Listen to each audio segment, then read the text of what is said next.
Assalamualaikum warahmatullahi wabarakatuh. Alhamdulillahilladzi ja'ala al-a'yada bil afrahi was-surur wa dha'afa lil muttaqina jazilal wujud wa kamala dhiyafata fi yawmil 'aidi li'umumil mu'minina bisa'yihil mashkur. Asyhadu an la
artinya orang Ramadan itu orang yang rajin di Ramadan itu begitu selesai Ramadan selesai juga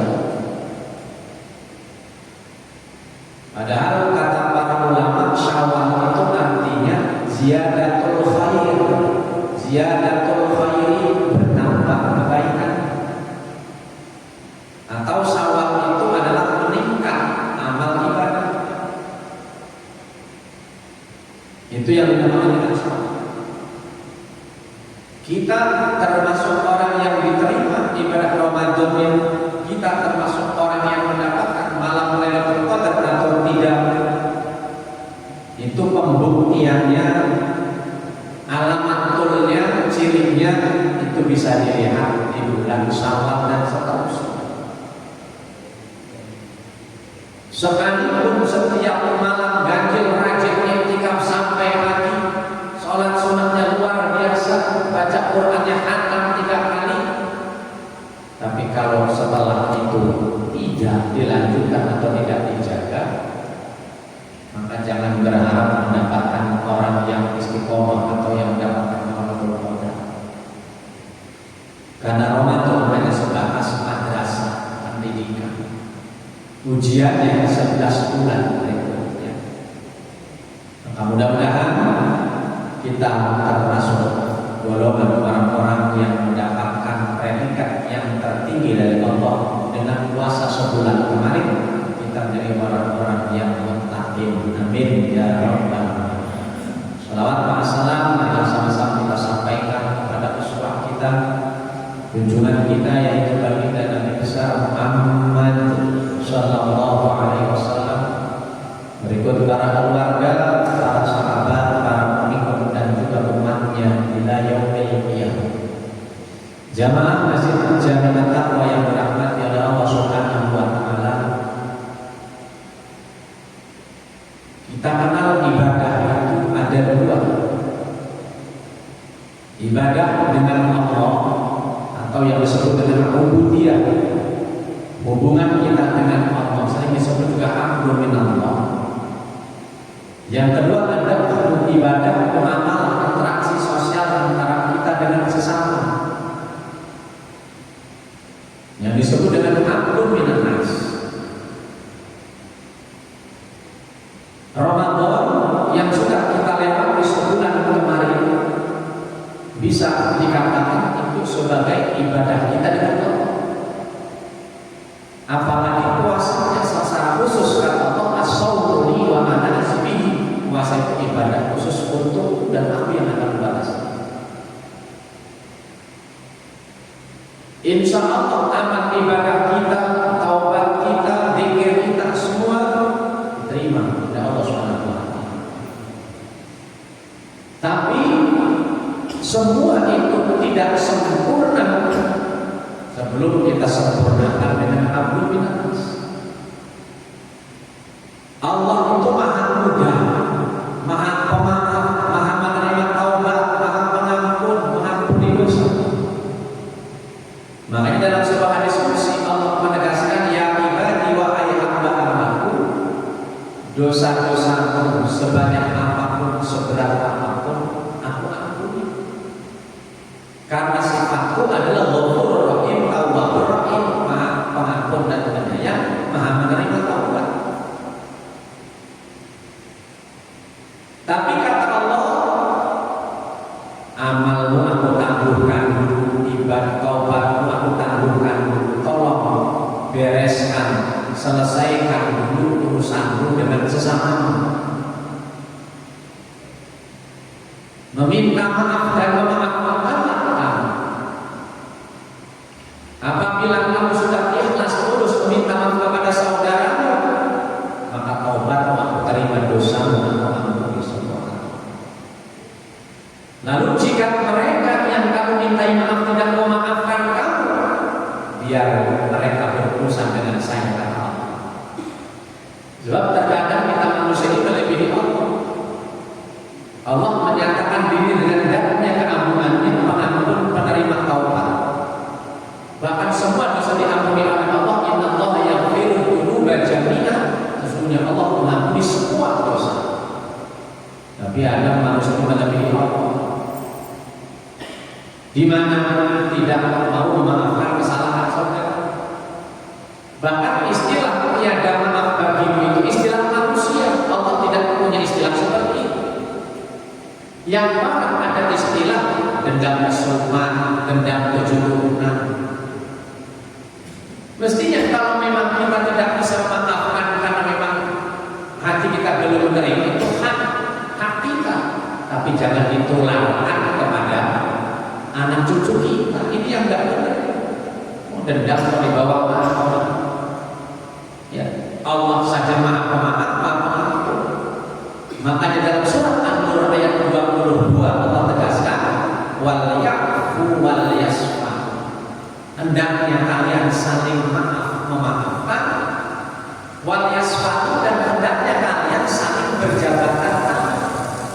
Tasofa. Orang Arab menafsiri tasofa itu dengan lapang dada. Dada bertemu dengan dada. Itu menunjukkan terus ikhlasan. Jadi salaman orang Arab itu memang begitu. Dengan catatan laki sama laki, perempuan sama perempuan. Jangan ikut-ikutan pukul arwah, istri orang cipikan-cipiki. Itu budaya mana? Ya. Jadi kita sama. Nah, suami istri jadi masalah. Tapi kalau bukan begini, ya. Allah tu'ibuna ayyafirallahu lakum, kata Allah, maukah kalian aku ampuni dosa? Bahasa lainnya, mau tidak kalian diampuni dosanya oleh Allah? Pasti jawabannya semua mau dong. Maka syaratnya untuk mendapatkan ampunan Allah, waliyah harus saling memaafkan dan harus saling berjabat tangan. Jangan kita merasa ibadah Ramadan kita kemarin hebat, bangun malam rajin sholat sunat banyak, sedekah setiap hari, baca Quran hatam, tapi hubungan kita dengan sama kita tidak ada. Makanya Rasulullah mengatakan dalam sebuah hadis sahih riwayat Imam Bukhari Muslim, pasca puasa Ramadan masuk bulan Syawal, Rasul mengingatkan sahabatnya. Kata Rasul, "Tadruna manil muflisu?" Wahai saudaraku sahabatku, tahukah kalian siapakah mereka orang yang bangkrut itu? Muflis dari kata fulus itu pantas kata Pak Haji Muda bahwa laisa fulus mampus. Ya. Dia tidak punya uang namanya muflis. Sahabat semua terdiam. Rasulullah ketiga kali kata beruna manil muflis, tahukah kalian siapa seorang yang bangkrut itu? Tiba-tiba sebelah kanan ada yang jawab, ya Rasulullah, menurut saya orang bangkrut itu al-muflisu man la dinar wa la dirham, orang yang tidak punya dinar dan dirham. Bahasa kita ini orang bangkrut itu orang yang tidak punya uang sepeser pun, tidak punya perhiasan secuil pun. Tapi Nabi menjawab, bukan itu yang termasuk orang bangkrut. Sebelah kiri ada yang jawab, ya Rasulullah, menurut hemat saya orang bangkrut itu orang yang bisnis, dagang, jualan. Jangan-jangan untung, boro-boro untung, modal semua habis, rumah disita bank, kendaraan tarik leasing, kontrakan semua habis terjual.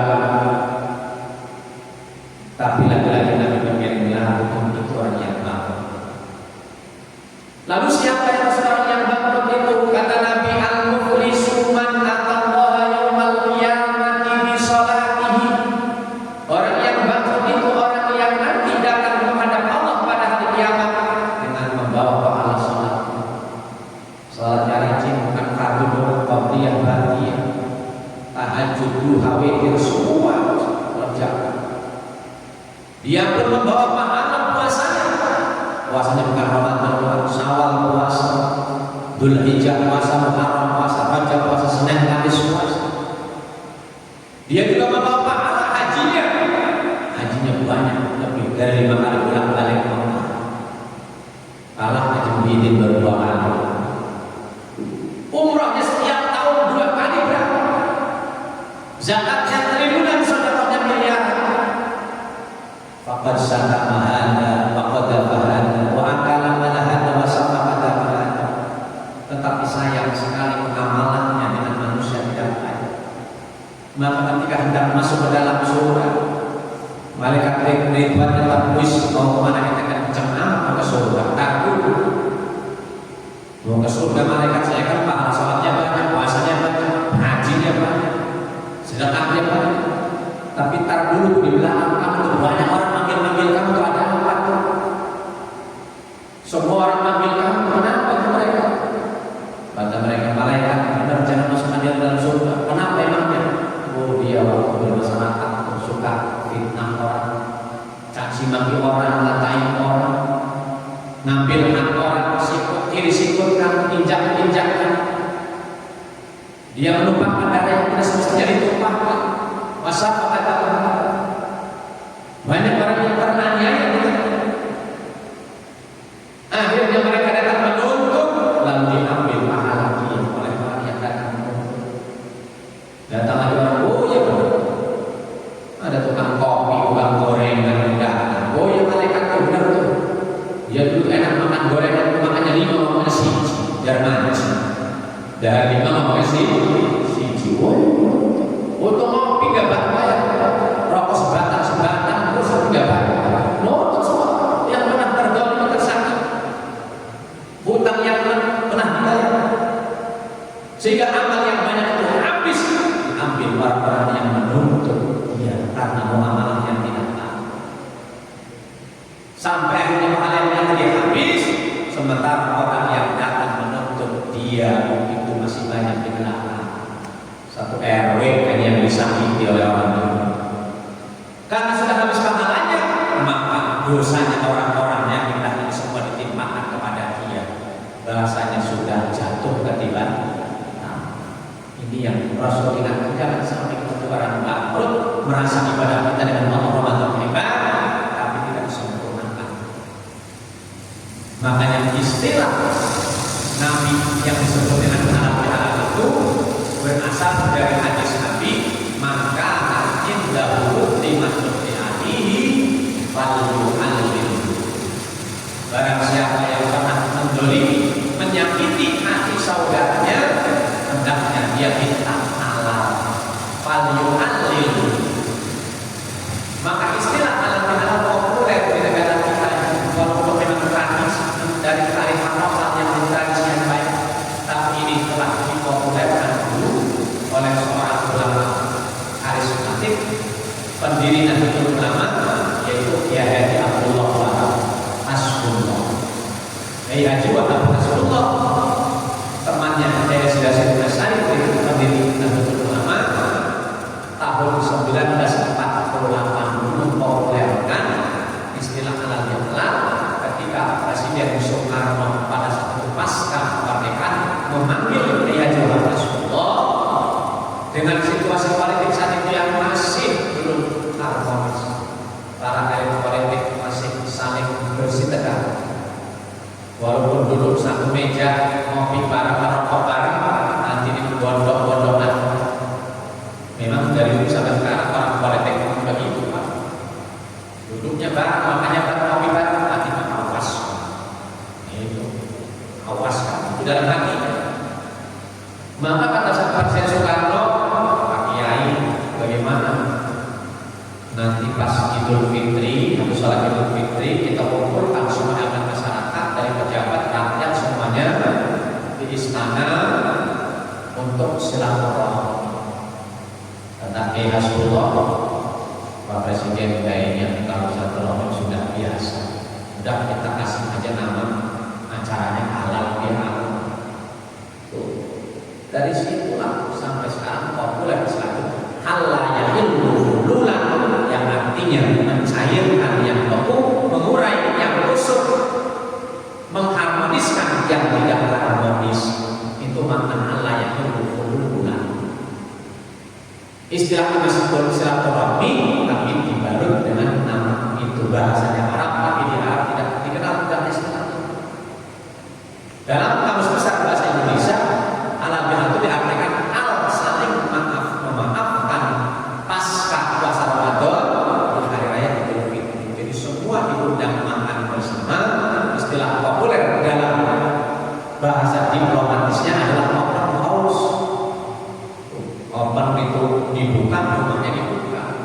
Makanya di kampung saya semua kalau Ramadan pintunya dibuka, habis satu keliling semua salah. Ini melebar. tutup pintunya, takut cepat habis katanya kuenya. Dibuka, semua orang pasti keliling saling makan. Ya, makanya sunnahnya Pak Sholat Fitri kalau berangkat dari sini, pulang dari sana. Itu sunnah Nabi, berangkatnya dari timur, dari barat. Jangan dari sini ke sini lagi. Ya Pak, biar semakin banyak ketemu orang kok saling bersahabatan. Nah, Nabi juga mengajarkan doa kepada kita setelah puasa Ramadan, ja'alallahu lana wa iyyakum minal 'abidin wal fa'idin. Semoga Allah menjadikan kita semua dan kalian semua orang-orang yang 'abidin dan fa'idin. Dua kata ini yang sering kita ucapkan. Tahukah makna secara mendalam 'abidin dari kata ada yang udah dan yang artinya kembali. Kembali ke mana kita? Kembali ke fitrah, ke asal kita. Dari mana asal kita? Asal kita semua dari sesuatu yang suci. Kullu mauludin yuladu 'alal fitrah. Setiap kita dilahirkan dalam keadaan suci tanpa dosa. Itu artinya kata kembali itu menunjukkan bahwa kita pernah menempati satu posisi lalu kita pergi jauh kembali. Dulu kita lahir suci, setelah kita balik banyak dosa yang kita perbuat, maksiat yang kita kerjakan, durhaka kepada Allah, kepada orang tua, dosa kita jauh dari Allah. Ketemu kita Ramadan, kita kembali kita sebagaimana hadis sahih dalam Sahih Bukhari riwayat Imam Bukhari dan Muslim, Nabi bersabda, "Man shoma Ramadan imanan wa ihtisaban, kharaja min dhunubihi kayyaumi waladathu ummuh."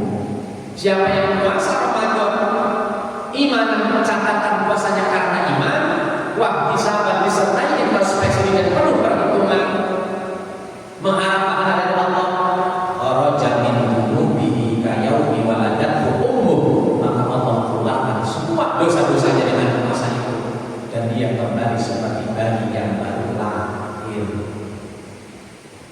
Makanya pantas para PCI jamaah Masjid At-Taqwa lebaran semua bajunya baru. Benar nggak Pak Jari?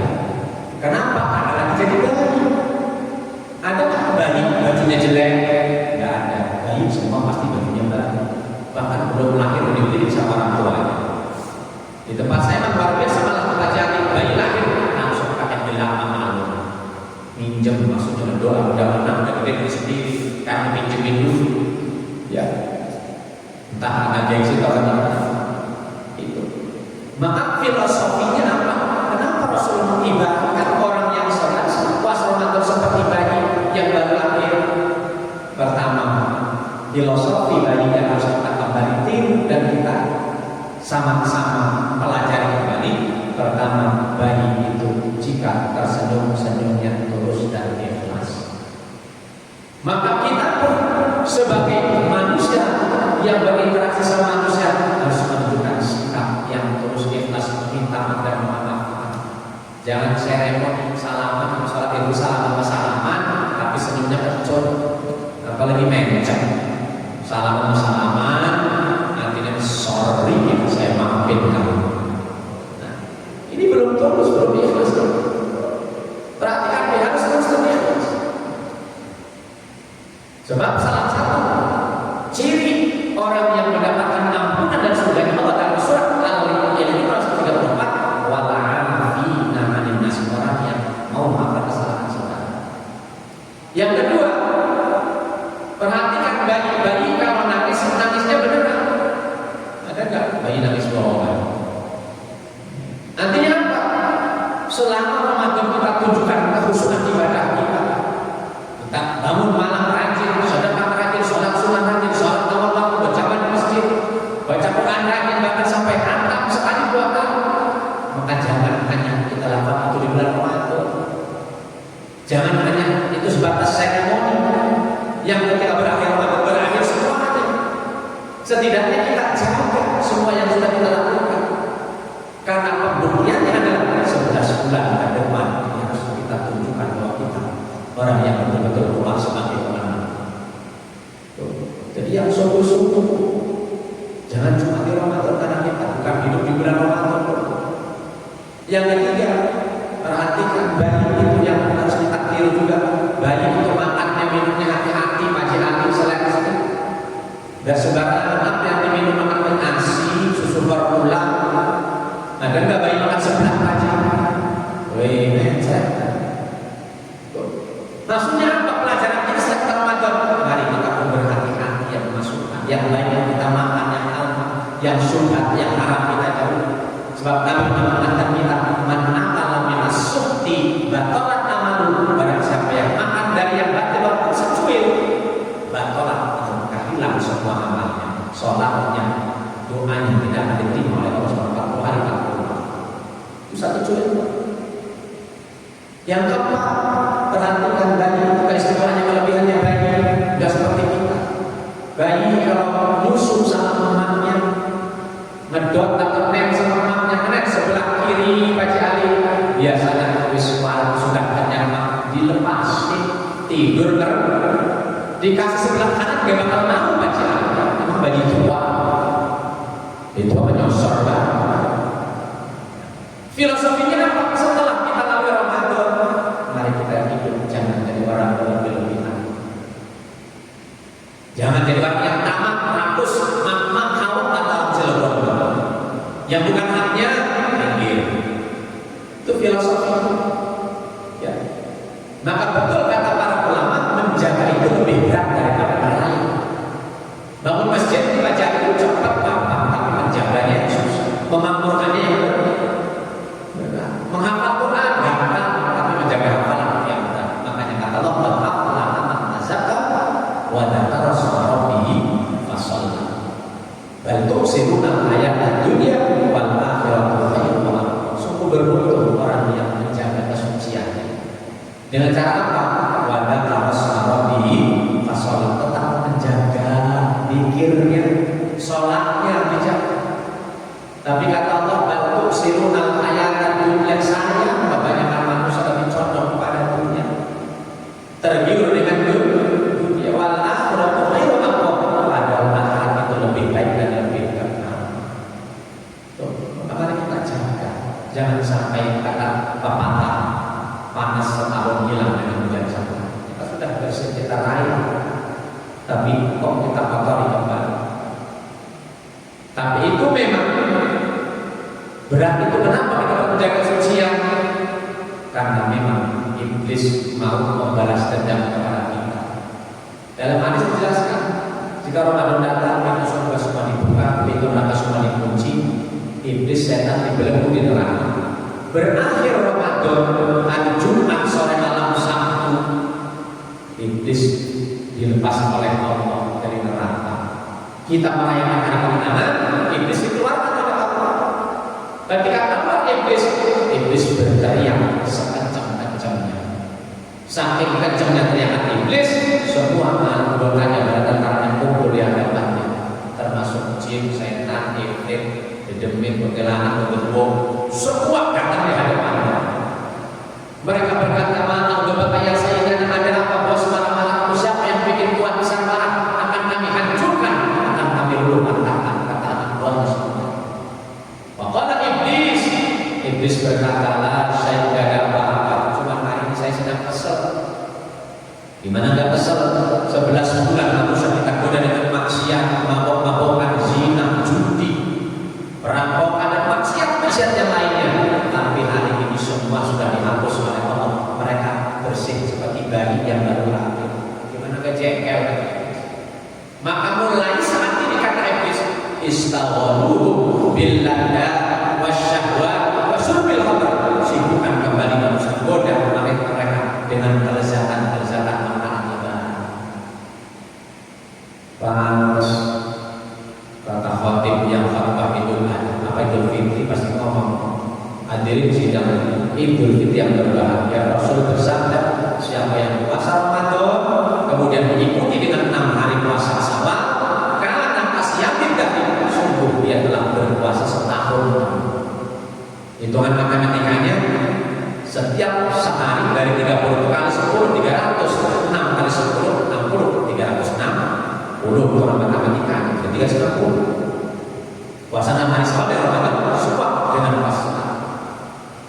Yang di belakang ngomong, Ustaz lebay, baru lebaran, opor gerdang, dimakan macam pangsek, belum dibuka, santuy si santuy, selama Syawalnya santai-santai, sampai hari ini masih banyak yang belum puasa Syawal. Padahal itu ciri terima puasa Ramadan dengan penuh asa sama melanjutkan kebaikan yang selanjutnya. Maka mumpung masih tanggal 19, masih ada 11 hari lagi kecuali yang belum mau Senin, Kamis, dan sebagainya. Penting jumlahnya. Walaupun yang terbaik memang langsung Sabtu Lebaran, Minggu langsung. Ustaz Asal, memang silaturahmi tidak boleh sampai puasa. Soalnya juga ini berapa kali? Goda dengan makanan. Wasahwat digoda dengan menuruti syahwat. Wasurbil khamar, bahkan banyak yang umat Islam merayakan hari kemenangan dengan minum-minuman khamr. Na'udzubillah. Hatta yang Allah pada akhirnya Allah kembali murka dengan kita. Maka ini yang harus kita waspada. Propaganda iblis dan bala tentaranya yang membalas dendam kepada kita karena mereka marah. Apa yang mereka kerjakan 11 bulan hilang dengan sebulan semua dihapus dosa kepada Allah Subhanahu wa Ta'ala. Yang kedua, kalimat faizin dari kata faza yang fauza yang artinya kemenangan, kebahagiaan.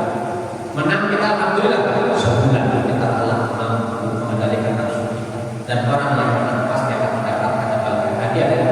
Hadiah utama adalah liqa'i rabbi, memandang wajah Allah. Wujuh yauma idzin nadhirah, dan wajah kita senang gembira berseri-seri karena memandang Allah. Yang kedua, menang kita akan mendapatkan hadiah. Digiring oleh Allah masuk surga melalui pintu yang pertama.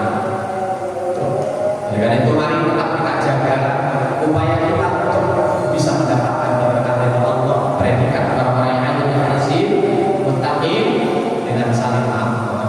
Untuk itu saya atas nama pribadi kepada jamaah takwa yang tadi punya hadir, saya merasa banyak kesalahan lisan, perbuatan, karena saya ngomongnya banyak, pasti orang mau banyak, pasti ada yang pernah menyinggung, yang bersama. Mohon saat ini lahir batin agar bukan pintu maaf yang selanjutnya. Pun demikian bapak-bapak semuanya sudah saya maafkan sekiranya menyesalkan dengan saya. Semoga Allah jadikan kita termasuk orang-orang yang mendapatkan berkat dari Allah, diwafatkan dalam keadaan husnul khatimah. Amin ya rabbal alamin. Demikian mungkin kajian pembuka insyaallah. Pertemuan berikutnya kita lanjutkan kajian kitab Nabi Muhammad. Insyaallah hari Ahad besok juga. Kalau masalah jadwal saya kita lanjutkan yang perdana pertemuan pertama bulan Syawal. Sekali lagi mohon maaf lahir dan batin. Kita sepakat untuk menerima doa. Mudah-mudahan Allah senantiasa membimbing kita akan istiqomah, kesabaran dan ikhlasan untuk bisa meraih pahala sebanyak-banyaknya berkumpul di surga bersama. Amin ya rabbal alamin. Wa likulli hadirin wa ila hadratin nabi al-fatihah. Allahu la syaitanir rajim. Bismillahirrahmanirrahim. Alhamdulillahirabbil alamin arrahmanir rahim maliki yaumiddin. Iyyaka na'budu wa iyyaka nasta'in ihdinas siratal mustaqim. Shiratal ladzina an'amta 'alaihim ghairil maghdubi 'alaihim waladdallin. Allahumma shalli ala sayyidina Muhammad fil awwalin wal akhirin wa barik wa sallim wa radhiyallahu ta'ala wa ala sahabati rasulillah ajma'in. Amin ya rabbal alamin. Bismillahirrahmanirrahim. Rabbil alamin. Ayyuha ni'amahu wa yukafiru mazida. Ya rabbana lakal hamdu wa yanbaghi li jalali wajhikal karim wa 'azimi sultanik. Allahumma shalli ala sayyidina Muhammad tibbil qulubi wa dawaiha wa 'afiyatil abdani wa shifaiha wa nuril absar wa ala alihi wa sahbihi wa sallim. Allahumma ighfir lana wa li walidayna warhamhuma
أختي السلام عليكم يا أخي يا أختي